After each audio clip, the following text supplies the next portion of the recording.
काल भैरव यानी कि संहारका, यानी कि ऐसा देव, ऐसे देव जो आपके कर्म को डिसॉल्व करने में आपकी मदद करता है।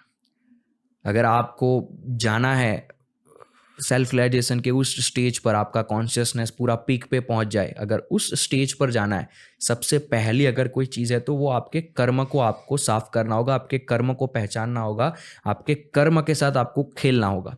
और वो चीज़ जहाँ से आपको सीखने को मिलती है वो काल भैरव का फॉर्म है। मैं उनको भगवान के तौर पे नहीं, मैं उनके फॉर्म से ज़्यादा रिजोनेट करता हूँ। उनका फॉर्म इतना जबरदस्त है कि आप क्या ये शिव जी के अवतार है? कह सकते हैं। अगर हम देखें एक नॉर्मल वे से तो वो शिव जी है, लेकिन अगर वैसे देखने जाए योगिक पर्सपेक्टिव तो वो एक अलग फॉर्म है, शिव एक अलग फॉर्म है। फर्क क्या है?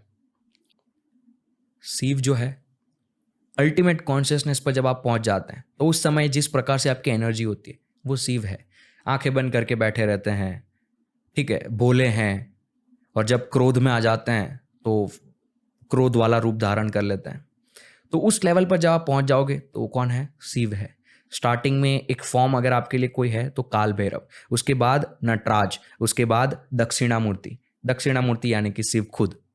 तो इस प्रकार से पूरा फॉर्म चलता है। तो मैं अगर साधना स्टार्ट कर रहा हूं तो काल भैरव जी मेरे लिए एक फॉर्म होगा जिससे मैं अपने कर्म को पहले डिसॉल्व करूंगा।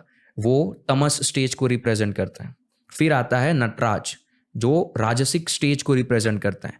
तो नटराज पे मैं आ गया तो नटराज से मुझे जो मटेरियल चीज़ें हैं ना उसको साफ करने का मौका मिलता है। नटराज के 64 फॉर्म्स हैं, वो 64 फॉर्म्स में अलग अलग साधना छिपी हुई है। अगर आपको देखना आ गया तो आप समझ पाएंगे वो मूर्ति आपसे बात करेगी। बात से मेरा मतलब है कि वो आपको कुछ समझाएगी, वहां से आपका पूरा एक प्रोसेस निकलेगा। उसको फॉलो किया, आपकी मटेरियल चीज़ें आपके अंदर से गई। Now you are on the stage of Dakshinamurthy, यानी कि अब आप अल्टीमेट गुरु बन चुके हैं और अब आप दूसरों को इनिशिएट कर सकते हैं। आप देखोगे दक्षिणामूर्ति के फॉर्म को तो उनके चारों ओर ऋषि बैठे हैं। चारों का नाम ऋषि सनक है और वो चारों वेदों का ज्ञान दे रहे हैं दक्षिणा जी, लेकिन आंखें बंद करके दे रहे हैं, बिना बोले दे रहे हैं।